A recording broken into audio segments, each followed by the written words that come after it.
بسم اللہ الرحمن الرحیم۔ میری دوستوں سے گزارش ہے کہ ویڈیو کو لائک کریں، شیئر کریں اور چینل کو سبسکرائب کر دیں، ساتھ میں بیل آئیکن کا بٹن بھی دبا دیں تاکہ نئے آنے والی ویڈیوز آپ تک پہنچتی رہیں۔ سلطان محمود اول انکشاریہ کے ہنگاموں کے سبب جو افراتفری پھیلی، اس کے بعد جب حالات سازگار ہو گئے تو سلطان محمود اول نے فوجی معاملات کے لیے فرانس سے اپنے لیے ایک مشیر منگوایا جس کا نام کسندر کاؤنٹ دی بونفال تھا۔ سلطان نے اس کی یہ ڈیوٹی لگائی کہ وہ توپ خانہ کی ایک یونٹ کو نئے سرے سے تشکیل دے اور فوج کو فرانسیسی اور آسٹریا خطوط پر نئے سرے سے منظم کرے تاکہ عسکری ملازمت ایک دفعہ پھر حقیقی پیشہ بن جائے۔ اس کے لیے بھاری تنخواہوں اور مالی امداد کی ضرورت تھی۔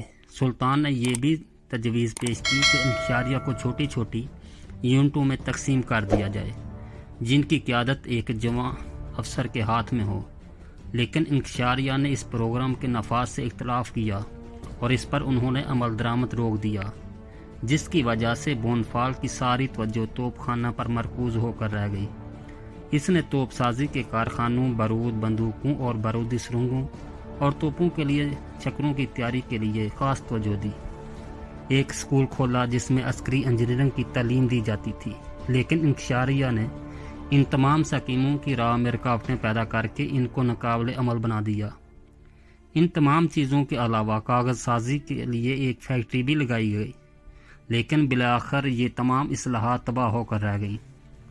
دولت عثمانیہ صفوی شیعوں سے جنگ کرنے کی طرف متوجہ ہوئی اور طہماسپ پر غلبہ حاصل کر لیا، جس نے 1144 میں مطابق 1731 میں صلح کا مطالبہ کیا اور یوں عثمانی تبریز، ہمدان اور لورستان سے دستبردار ہو گئے۔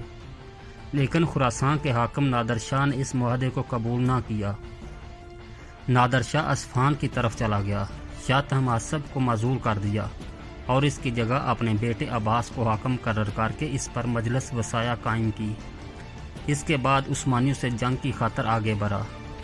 جنگ ہوئی جس میں عثمانیوں کو شکست ہوئی۔ نادر شاہ نے بغداد کا محاصرہ کر لیا۔ دولت عثمانیہ نے صلح کی درخواست کی۔ 1736 میں تقلیص کے شہر میں صلح کا معاہدہ ہوا، جہاں نادر شاہ نے ایران پر اپنے بادشاہ ہونے کا اعلان کیا اور اس بات پر اتفاق ہوا کہ جتنے علاقے عثمانیوں نے ایرانی شیعوں سے لیے ہیں وہ انہیں واپس کر دیے جائیں گے۔ روس اور آسٹریا نے پولینڈ کے خلاف اعلان جنگ کر دیا اور روس نے پولینڈ پر قبضہ کر لیا۔ فرانس نے دولت عثمانیہ سے ایک معاہدہ کیا تاکہ پولینڈ کو آسٹریا اور روس ہر دو سے آزادی دلائی جائے۔ آسٹریا نے فرانس کو ورگلا کیا، جس کے نتیجے میں پناہ کا معاہدہ عمل میں آیا۔ دوسری طرف ان دونوں کے درمیان اس بات پر اتفاق ہوا کہ دولت عثمانیہ کے ساتھ جنگ کی جائے۔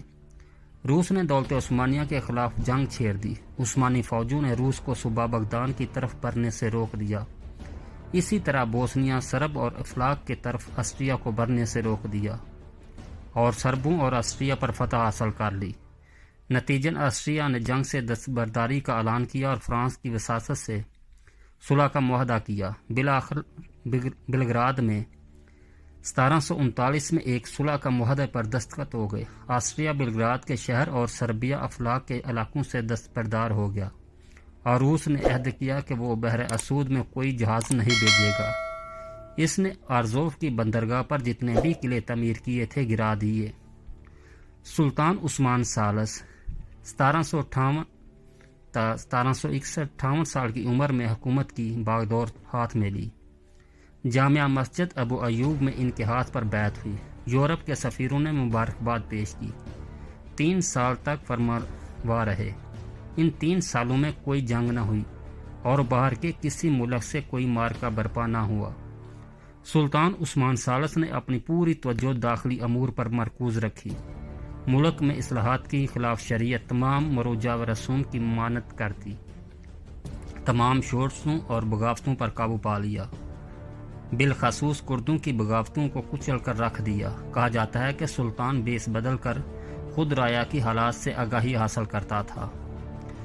سلطان مصطفیٰ ثالث جب حاکم بنے تو عمر 42 سال تھی۔ سلطنت کے امور کو سر انجام دینے کا وسیع تجربہ رکھتے تھے۔ توجہ راغب کو صدر اعظم مقرر کیا کیونکہ وہ برا باخیر اور شون دولت میں باکمال مہارت کا حامل شخص تھا۔ صدر اعظم نے شام کے علاقوں میں اس بغاوت کو کچل دیا جو ایک عرصہ سے حجاج کے لیے صدرہ بنی ہوئی تھی۔ یہ لوگ حاجیوں کے قافلوں پر ظلم کرتے اور ان کو لوٹ لیتے۔ سلطان مصطفیٰ نے بانپ لیا کہ جدید روسی طاقت کا ظہور دولت عثمانیہ کے لیے ایک بہت بڑے خطرے کی شکل اختیار کر سکتا ہے۔ لگتا ہے کہ سلطان مصطفیٰ آگاہ ہو چکے تھے کہ دولت عثمانیہ کو ختم کرنے کی غرض سے پطرس اکبر نے اپنی وصیت میں جو پروگرام دیا تھا، روس اس کو عملی جامہ پہنانے کی فکر میں ہے۔ سو اس مقصد کے لیے مصطفیٰ ثالث نے روس کے ساتھ جنگ کرنے کی تیاری شروع کر دی۔ انہوں نے عثمانی لشکر کے لیے ایسی تنظیمات بنائیں جو سریع الحرکت تھی اور فوراً اپنا کام کر گزرنے کی صلاحیت رکھتی تھی۔ یہ تنظیمات اس لیے بنائی گئی تھی تاکہ یورپی لشکروں کا مقابلہ کیا جا سکے۔ صدر اعظم حکومت پروسیا کے ساتھ ایک معاہدہ کرنے میں کامیاب ہو گئے، جس میں یہ قرار پایا کہ ضرورت کے وقت پروسیا والے روس اور آسٹریا کے خلاف دولت عثمانیہ کی مدد کریں گے۔ اس کے علاوہ وسیع پیمانے پر بری اور بحری تجارت کے سلسلے میں ایک معاہدہ ہو گیا۔ دریائے دجلہ کو آستانہ سے ملانے کے لیے خلیج کو کھودنے کی سکیم بنائی، جس کا مقصد یہ تھا قدرتی دریاؤں کو کام میں لا کر صوبوں کی پیداوار کو دارالخلافت تک پہنچایا جائے اور تجارت کو فروغ دیا جائے۔ لیکن ابھی اس سکیم پر عمل شروع نہیں ہوا تھا کہ انہیں بلاوا آ گیا اور وہ دار فانی سے دار بقا کو چال دیے۔ ان کی جگہ 1762 میں حامد حمزہ پاشا کا تقرر ہوا، پھر 1763 میں مصطفیٰ بابر پاشا کا تقرر ہوا، پھر اسی سال ایک سال بعد صدارت کی کرسی محسن زادہ محمد پاشا کے حوالے ہوئی۔ 1764 دولت عثمانیہ کے سرحدی علاقوں پر قازقستان والوں کے حملوں کی وجہ سے روس کے ساتھ جنگ شروع ہو گئی۔ کرم کا بادشاہ اپنے حملے میں کامیاب رہا اور اس نے بہت سارے گاؤں کو ویرانوں میں تبدیل کر دیا۔ یہ واقعہ 1768 کا ہے۔ اس طرح صدر اعظم ان بعض مقامات جن کا روس نے محاصرہ کر رکھا تھا کو امداد پہنچانے اور روس کا محاصرہ ختم کرانے کی غرض سے اپنی فوجیں لے کر گیا، لیکن انہیں ناکامی ہوئی اور اس جنگ میں قتل ہوئے۔ ان کی جگہ جو شخص صدر اعظم مقرر ہوئے انہیں بھی شکست ہوئی اور روس نے افلاک اور بغداد کے صوبوں پر قبضہ کر لیا۔ علاوہ ازیں روس نے روم کے آرتھوڈکس نصرانیوں کو اس بات پر ابھارنا شروع کر دیا کہ وہ دولت عثمانیہ کے خلاف بغاوت کریں، اور سو جزیرہ مورا کے نصرانیوں نے بغاوت کر دی، لیکن اس بغاوت کو فوراً کچل دیا گیا۔ اس کے علاوہ روس نے طرابزون پر حملہ کر دیا، لیکن اس پر قبضہ کرنے میں ناکام رہا۔ البتہ روسی کرم کے علاقوں کو فتح کرنے اور ان پر قابض ہونے میں کامیاب ہو گئے۔ 1771 کا پھر صلح کے لیے مذاکرات کا سلسلہ شروع ہوا، لیکن روس کے بے جا مطالبات کی وجہ سے مذاکرات کامیاب نہ ہو سکے۔ نتیجتاً دوبارہ جنگ چھڑ گئی اور عثمانیوں کو کامیابی حاصل ہوئی۔ دولت عثمانیہ کے علاقوں میں روسیوں نے علی اعلان سازشیں شروع کر دیں اور ملک کو اندر سے کھوکھلا کرنے کی کوششیں کرنے لگے۔ 1770 کو دولت عثمانیہ کے مقرر کردہ والی مصر علی بیگ کبیر، جو شیخ البدر کے لقب سے پہچانے جاتے تھے، کو بغاوت پر آمادہ کیا۔ علی بیگ نے روس کی شے پر بغاوت کر دی اور حکم دیا کہ عثمانی خلیفہ کی بجائے اس کے نام کا خطبہ پڑھا جائے۔ جزیرے پارس میں روس کے صلیبی اور علی بیگ کی طرف سے بھیجے گئے نمائندے ایک جگہ جمع ہوئے اور دولت عثمانیہ کو اندر سے کھوکھلا کرنے کے لیے ایک زبردست سازش تیار کی۔ علی بیگ اس سازش میں پیش تھا اور عکا کے شہر کا والی طاہر الامر بھی اس کے ساتھ تھا۔ اس سازش کو عملی جامہ پہنانے کے لیے علی بیگ نے شام کے علاقوں پر حملہ کر دیا اور 1185 میں شام میں داخل ہو گیا، بلکہ اس نے دمشق اور صدی پر حملہ کر دیا۔ طاہر الامر سے مل کر یہاں فاقہ محاصرہ کر لیا۔ جب دولت عثمانیہ کی فوجوں نے سیدا کا محاصرہ کیا تو روس نے علی بیگ اور طاہر الامر کی فوجوں کی معاونت کی تاکہ عثمانی محاصرہ اٹھا لیں، اور انہوں نے اسلحہ دیا، اور پھر 1186 میں انہوں نے بیروت پر قبضہ بھی کر لیا۔ لیکن آخر وہ وقت بھی آیا کہ علی بیگ کبیر کو گرفتار کر لیا گیا اور وہ قید کی حالت میں ہی فوت ہوا، اور دوسرے غدار طاہر الامر کو عکا کے محاصرے کے بعد قتل کر دیا گیا، اور یہ محمد بیگ کے ہاتھوں قتل ہوا، جو ابو الذہب کے نام سے مشہور تھا۔ جب نصرانی صلیبی میدان جنگ میں دولت عثمانیہ کو نیچا دکھانے سے عاجز آ گئے تو انہوں نے اندر سے ملک کو تقسیم کرنے کی کوشش کی۔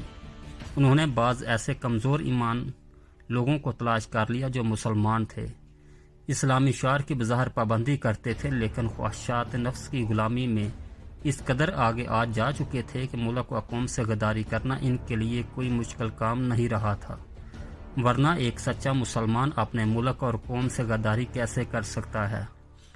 ارشاد باری تعالیٰ ہے، اے ایمان والو، نہ بناؤ میرے دشمنوں کو اور اپنے دشمنوں کو اپنے جگری دوست۔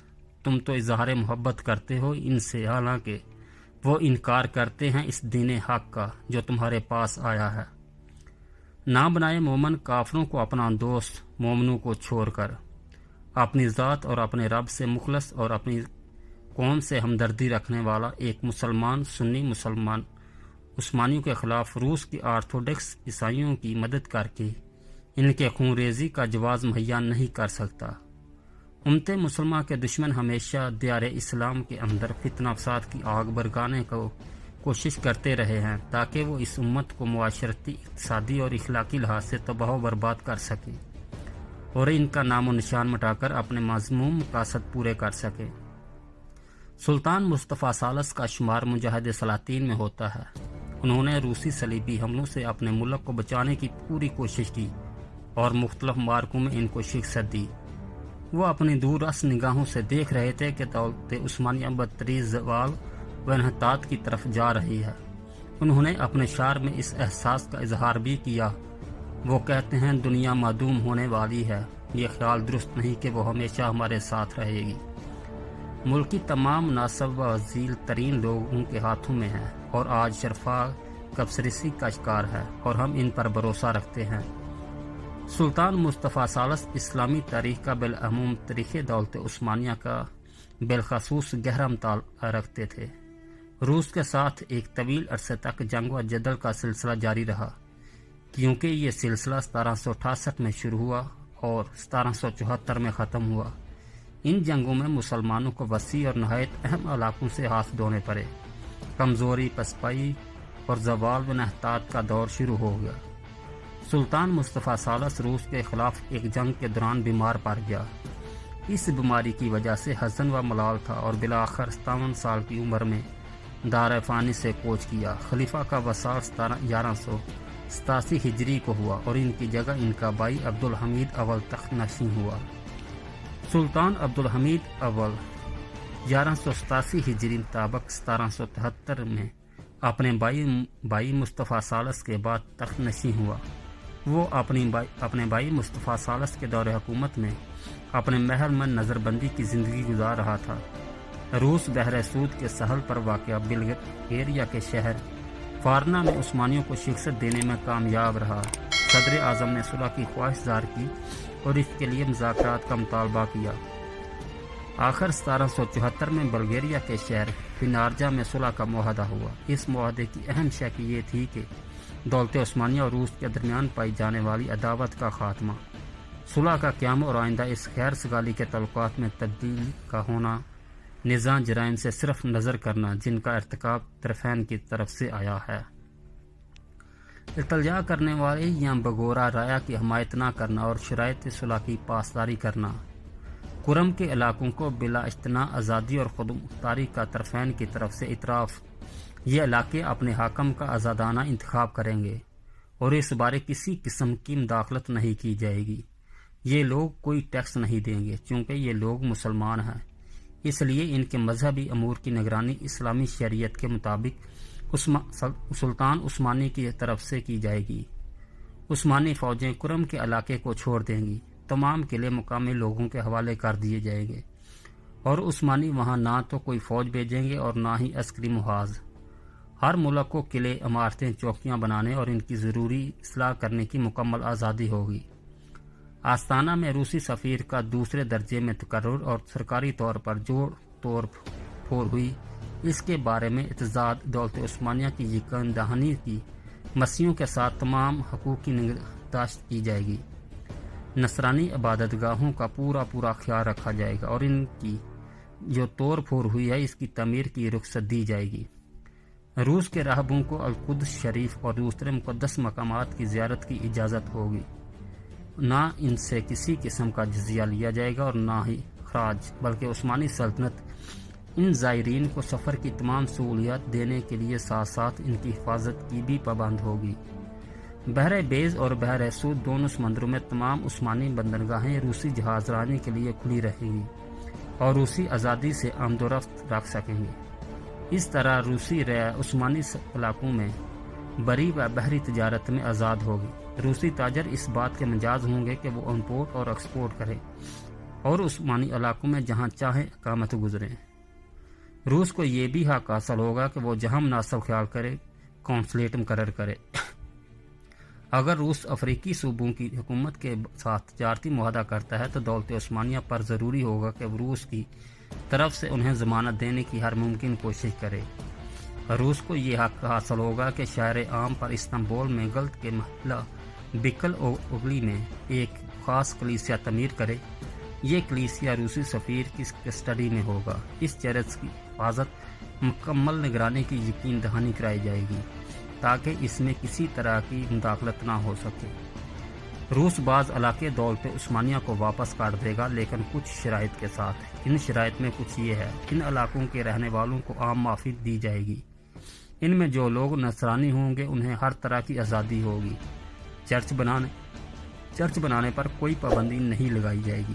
راہبوں کو خصوصی مراد دی جائیں گی۔ عام لوگوں کو ترک وطن کی اجازت دی جائے گی اور ان سے کوئی تعارف نہیں کیا جائے گا۔ نصرانیوں کو ہر طرح کی فوجی خدمات اور جزیے سے امتناع قرار دیا جائے گا۔